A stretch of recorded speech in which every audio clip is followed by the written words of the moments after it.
Hello everyone, आप सभी का बहुत बहुत स्वागत है। दोस्तों, मेरा नाम नम्रता है। मैं एक सर्टिफाइड न्यूट्रिशनिस्ट हूँ। दोस्तों, मेरा एकमात्र उद्देश्य है कि हेल्थ और न्यूट्रिशन से रिलेटेड जितनी भी नॉलेज है, जितनी भी जानकारी है, उसे साइंटिफिक वे में लेकिन बहुत ही सरल और आसान भाषा में आप तक पहुँचा सकूँ। फ्रेंड्स, क्या आपके साथ कभी ऐसा हुआ है कि किसी प्रकार की कोई रेमेडी, चाहे वो फेस से रिलेटेड हो या हेयर से रिलेटेड हो, आप अपने ऊपर अप्लाई कर रहे हैं, आपके साथ ही आपकी फ्रेंड या आपके भाई या बहन वो भी अप्लाई कर रहे हैं, लेकिन रिजल्ट देख के हमेशा आपके मुंह से निकलता है कि अरे यार, मुझे तो कोई फर्क नहीं पड़ा। लेकिन हो सकता है कि आपकी फ्रेंड को बहुत अच्छा रिजल्ट मिला हो। तो जब एक ही तरह की रेमेडी एक जैसे ही जब अलग अलग लोगों ने इस्तेमाल किया, तो सब पे अलग रिजल्ट क्यों आया? एक जैसा रिजल्ट आना चाहिए था, है कि नहीं? लेकिन ऐसा नहीं होता है। आप जानते हैं क्यों? वो इसीलिए क्योंकि हम सब लोग अलग हैं। हम सब लोगों की बॉडी टाइप अलग-अलग है। आयुर्वेद के अनुसार हम सभी का जो शरीर है वो 5 तत्वों को मिला के बना हुआ है। इन पांचों एलिमेंट्स के अलग-अलग कॉम्बिनेशन से 3 तरह के बॉडी टाइप्स बनते हैं, जिन्हें आयुर्वेद के अनुसार वात, पित्त और कफ कहा जाता है। हम सभी की बॉडी टाइप इनमें से कोई एक होती है। तो अगर हमें ये पता हो कि हम किस बॉडी टाइप को बिलोंग करते हैं, यानी कि हमारी प्रकृति क्या है, क्या हम वात प्रकृति के हैं, पित्त प्रकृति के, कफ प्रकृति के हैं, तो उसके अनुसार यदि आप किसी भी प्रकार की रेमेडी का इस्तेमाल करेंगे, उसके अनुसार आप खान पान का इस्तेमाल करेंगे, तो ऐसी सिचुएशन में आप जो भी रेमेडी अप्लाई करेंगे उसका 100% रिजल्ट आपको मिलेगा। और साथ ही अगर आपका खान पान आपकी प्रकृति के अनुसार रहे तो आप हमेशा स्वस्थ रहेंगे। दोस्तों, आयुर्वेद के अनुसार जब हम वात, पित्त और कफ के बारे में पढ़ते हैं तो ये बहुत डिटेल में बहुत बड़ा टॉपिक है। तो इस वीडियो में हम पूरी कोशिश करेंगे कि हम आपको यही बड़ा सा कॉन्सेप्ट छोटा करके बहुत ही संक्षिप्त में लेकिन बहुत ही आसानी से एकदम डिटेल में जिसकी आपको ना समझ हो जाए, ऐसे हम आपको समझा सकें। अब बिना किसी टूल के मदद के भी स्वयं अपने शरीर को देख के, अपने शरीर के गुणों को देख के ये पहचान सके कि आपकी प्रकृति क्या है। दोस्तों, हम चाहे किसी भी प्रकृति को बिलोंग करते हो, लेकिन ये तीनों गुण वात, पित्त और कफ, ये तीनों हमारे अंदर मौजूद होते हैं। फर्क सिर्फ इतना होता है कि जो गुण हमारे अंदर ज्यादा होता है वही हमारी प्रकृति को डिसाइड करता है। अब चलिए जान लेते हैं कि वात प्रकृति यानी कि वात गुण क्या होता है। और जो लोग वात प्रकृति को बिलोंग करते हैं, यानी जिनकी वात प्रकृति होती है, वो कैसे पहचाने अपने आप को देख के, अपने गुणों को देख के कि वो वात प्रकृति वाले हैं। दोस्तों, वात प्रकृति बनती है वायु और आकाश के कॉम्बिनेशन से। वायु मतलब हवा, आकाश मतलब स्पेस। यानी कि हमारे शरीर में जितनी भी मूवमेंट वाली चीजें होती हैं उसका कारक वायु होती है, हवा होती है। यानी कि हमारा ब्लड फ्लो होता है, रक्त संचार होता है, तो उसके लिए गति चाहिए होती है। हमारे दिमाग में थॉट्स आते हैं, वो भी गति की वजह से आते हैं, मूवमेंट्स की वजह से आते हैं। हमारे बॉडी में जितने भी सिग्नलिंग के काम होते हैं, यानी कि एक ऑर्गन दूसरे ऑर्गन के साथ में जो भी कनेक्शन होता है, जो सिग्नलिंग का कनेक्शन होता है, वहां पर भी वायु तत्व जिम्मेदार होता है। इसके साथ साथ दोस्तों, वायु की जो स्पेशल जगह होती है हमारे शरीर में, वो होती है हमारी लार्ज इंटेस्टाइन यानी कि कॉलन यानी कि बड़ी आंतें, और हमारे हड्डियों के बीच में जो जगह होती है यानी कि जो जॉइंट्स वाली जगह होती है, वो वायु का स्थान होता है। अब इसका क्या मतलब है? इसका मतलब ये है कि नेचुरली हमारा जो लार्ज इंटेस्टाइन है वहां पे वायु यानी कि वात गुण की एग्जिस्टेंस रहती है। ठीक उसी तरीके से हमारी जो हड्डियों के जॉइंट्स है वहां पर भी वात गुण प्रभावित रहता है। अब इसको थोड़ा और आसान भाषा में समझते हैं। दोस्तों, जैसे कि मैंने कहा कि हमारे शरीर में जितनी भी मूवमेंट्स होती हैं वो वात गुण की वजह से होती हैं। अब एक नॉर्मल भाषा में अगर हम बात करें तो अगर हम एक सीधी लाइन खींचें तो इस सीधी लाइन पे अगर हमारे वात गुण, पित्त गुण, कफ गुण ये तीनों हैं, मतलब हमारी बॉडी बैलेंस्ड है। बट ये प्रैक्टिकली पॉसिबल नहीं है, क्योंकि जब हम पैदा होते हैं यानी कि जब हम अपने माँ के गर्भ में होते हैं तभी हमारी प्रकृति डिसाइड हो जाती है। मान लीजिए कोई व्यक्ति वात गुण का है, तो उसका ये जो वात गुण है, जो वात प्रकृति है, वो माँ के गर्भ में ही डिसाइड हो गई है। अब ये बच्चा जब पैदा होगा तो इसके अंदर हमेशा वात गुण बढ़े होंगे। यानी कि जो मैंने अभी आपसे कहा कि हम अगर एक लाइन पे तीनों को रख देंगे तो ये जो वात गुण है ये हमेशा थोड़ा-सा ऊपर रहेगा। अब इसका मतलब ये है कि जीवन भर इस व्यक्ति को अपने वात को कंट्रोल करके यानी थोड़ा नीचे करके इस लाइन पे लाके रखना होगा, ये स्वस्थ रहेगा। लेकिन अगर ये अपने खान-पान का, अपने लाइफ़स्टाइल का किसी का भी ध्यान नहीं रखेगा, जिसकी वजह से अगर उसकी बॉडी में वात गुण बढ़ जाएगा, तो जो वात गुण पहले से ही बढ़ा हुआ है, जो नेचुरली बढ़ा हुआ है, ये और ज़्यादा बढ़ जाएगा। अब इसने इम्बैलेंस क्रिएट कर दिया। इसकी वजह से शरीर में बीमारियाँ होना शुरू हो जाएँगी और फिर हम इसे कहेंगे कि ये वात दोष हो गया है शरीर में और इसकी वजह से जो बीमारियाँ होंगी उन्हें हम कहेंगे कि वात दोष की वजह से शरीर में बीमारियाँ हो रही हैं। तो अगर इस व्यक्ति को बचपन से यह पता हो कि इसकी प्रकृति वात गुण की प्रकृति है, तो इसे हमेशा अपने खान-पान, अपने लाइफ़स्टाइल में उन चीज़ों को शामिल करना होगा जो इसके बढ़े हुए वात को हमेशा ग्राउंड करे, हमेशा कम करे। और जब ये लाइफ लॉन्ग उस तरीके की लाइफ़स्टाइल को फ़ॉलो करेगा, उसी तरीके के खान-पान को फ़ॉलो करेगा, इसको कभी कोई बीमारी नहीं होगी, ये हमेशा स्वस्थ रहेगा। उम्मीद है आपको ये चीज़ समझ में आ गई होगी। अब ये बात कर लेते हैं कि क्या होते हैं वात गुण? जैसे कि मैंने कहा वात गुण जब हमारे शरीर में हो तो इसका मतलब मूवमेंट। अब थोड़ा बहुत जो मॉडरेशन में वो तीनों तरीके की प्रकृति में होता है, चाहे वात के हों, पित्त के हों, कफ के हों, आपकी बॉडी में मूवमेंट ज़रूरी है वरना ब्लड फ्लो नहीं करेगा, वरना आपको थॉट्स नहीं आएँगे, आप सोच समझ नहीं पाओगे, वरना आपकी बॉडी के अंदर जो कनेक्शंस हैं, जो सिग्नलिंग है, वो नहीं प्रॉपर हो पाएगी। आपकी हड्डियों के बीच में जो जगह है, जो स्पेस है, जो खाली जगह है, जो वात का ही एक गुण है, वो भी ज़रूरी है। अगर मान लीजिए आप सोचिए कि आपकी हड्डियों के चारों तरफ एकदम कॉम्पैक्ट है, सब कुछ एकदम टाइट है, वहाँ पे भरा हुआ है, खाली जगह नहीं है, तो क्या आपके हाथ-पैर मूव कर पाएँगे? जैसे अभी मैं अपने हाथ को घुमा रही हूँ, क्योंकि यहाँ पे जगह है, मूवमेंट के लिए जगह छोड़ी हुई है। अब खुद सोचिए आपके घर के दरवाज़ों में जहाँ पे हिंज जॉइंट्स होते हैं, वहाँ हमेशा जगह होती है तभी वो दरवाज़ा ऐसे मूव कर पाता है। अगर आप उसको पूरा पैक कर देंगे तो वो दरवाज़ा कभी मूव नहीं कर पाएगा।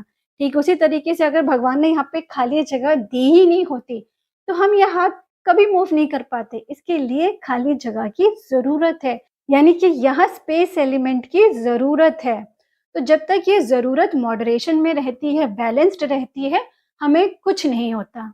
लेकिन मान लीजिए अगर ये बढ़ जाए और अगर ये वात गुण वाले व्यक्ति में बढ़ जाए, तो फिर ये बीमारियों का कारण बन जाता है। क्योंकि पहले से ही शरीर में वायु गुण थोड़ा हुआ है, उस पे आपने उसको और बढ़ा दिया, इम्बैलेंस क्रिएट कर दिया, तो अब क्या होगा? चलिए एक-एक करके समझते हैं। सबसे पहले हमने बात करी थी कि हमारे जो ब्लड फ्लो है, वो गति की वजह से होता है, लेकिन अगर आपके शरीर में वायु गुण बढ़ जाता है, तो आपको हाई बीपी, हाइपरटेंशन इनकी प्रॉब्लम शुरू हो जाती है। ठीक उसी तरीके से हमने कहा था कि हमारा जो लार्ज इंटेस्टाइन है, जो कोलन है, वो वात का स्थान है। अगर किसी वजह से हमारा जो वात गुण है वो बढ़ के वात दोष बन गया, तब क्या होगा? हमारे कॉलन में जो हवा की जो वायु का जो प्रकोप है वो इतना ज़्यादा हो जाएगा कि वहाँ जो मल होता है, वो इकट्ठा नहीं हो पाएगा। अब खुद सोचिए कि वहाँ पे लार्ज इंटेस्टाइन में क्या होता है, हमारा जो एक्सक्रीटरी वेस्ट है वो लास्ट में उधर जाता है, फिर वहाँ से एनस के थ्रू एक्सक्रीट हो जाता है, बाहर निकल जाता है। उसको बाहर निकलने के लिए इकट्ठा होना ज़रूरी है। अब हमारी जो लार्ज इंटेस्टाइन है वो ऐसे कॉइल्ड एक पाइप का शेप होता है। अब इस पाइप का शेप ही है ताकि वो सब इकट्ठा हो जाए और हमारी लार्ज इंटेस्टाइन इस तरीके की मूवमेंट करती है जिसकी मदद से जो मल है वो बाहर निकलता है। लेकिन उससे पहले उसका इकट्ठा होना बहुत ज़रूरी है।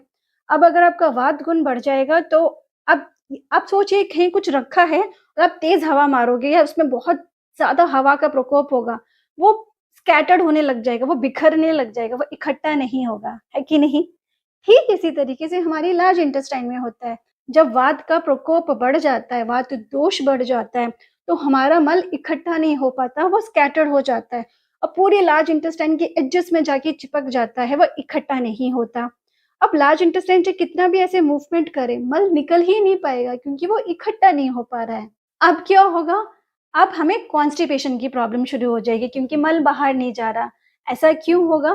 क्योंकि वायु का एक और नेचर है कि हवा हमेशा रुष्क होती है, खुश्क होती है, ड्राइनेस होती है हवा में। अब यही ड्राइनेस की वजह से आपका जो कोलन का जो अंदर का पार्ट है, वो पूरा ड्राई होना शुरू हो जाएगा, मल इकट्ठा नहीं होगा। आपके जो मोशंस हैं वो पास ही नहीं हो पाएँगे। आपको बार-बार फ़ील होगा कि मुझे मोशन आ रहे हैं, लेकिन वो निकल नहीं पाएगा क्योंकि एक्सेसिव ड्राइनेस हो जाएगा। वहाँ पे जो स्निग्धता की कमी है, जो चिकनाहट की कमी है, ये कमी की वजह से कॉन्स्टिपेशन का प्रॉब्लम शुरू हो जाएगा क्योंकि मल बाहर नहीं जा रहा।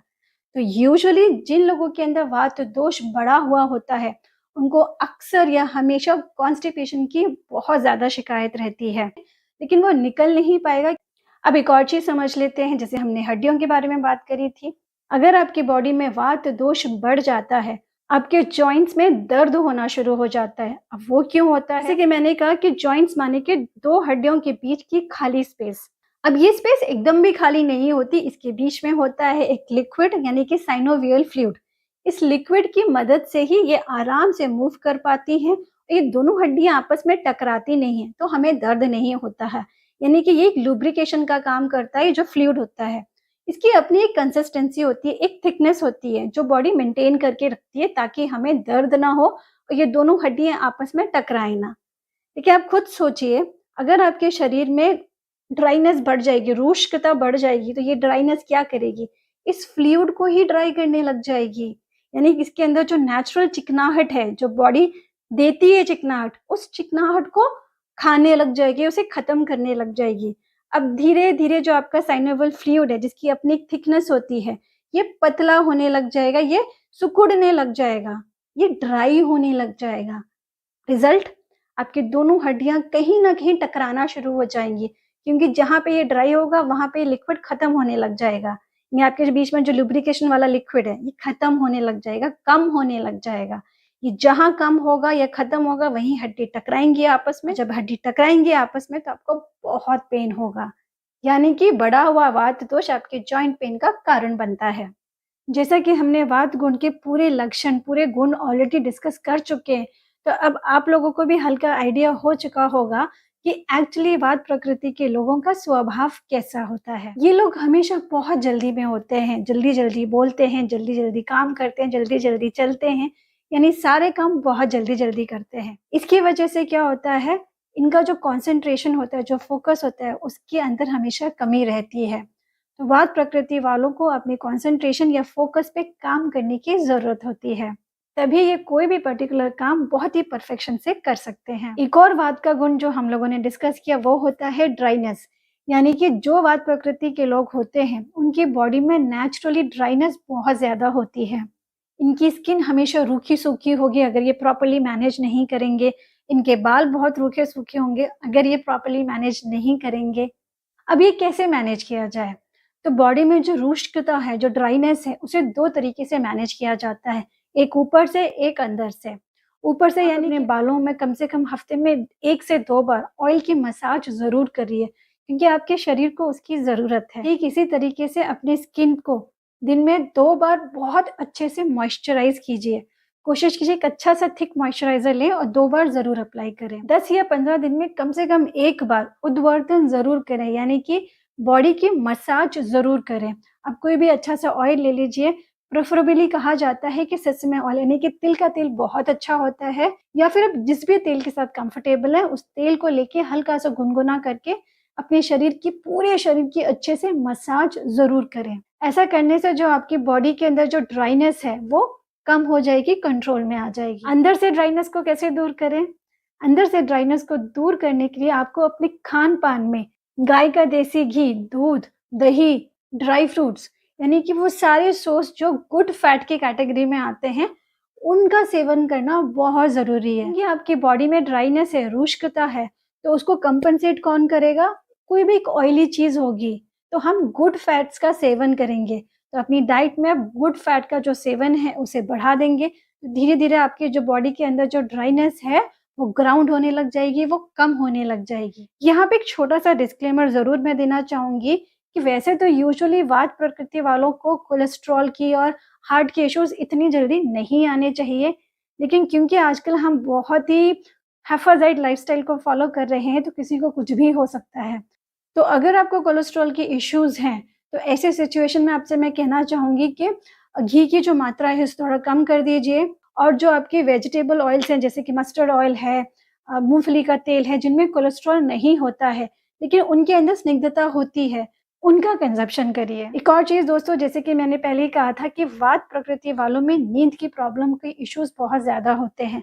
अगर आपको नींद के इश्यूज़ आ रहे हैं, तो आपके लिए बेस्ट उपाय है मेडिटेशन, क्योंकि जो आपके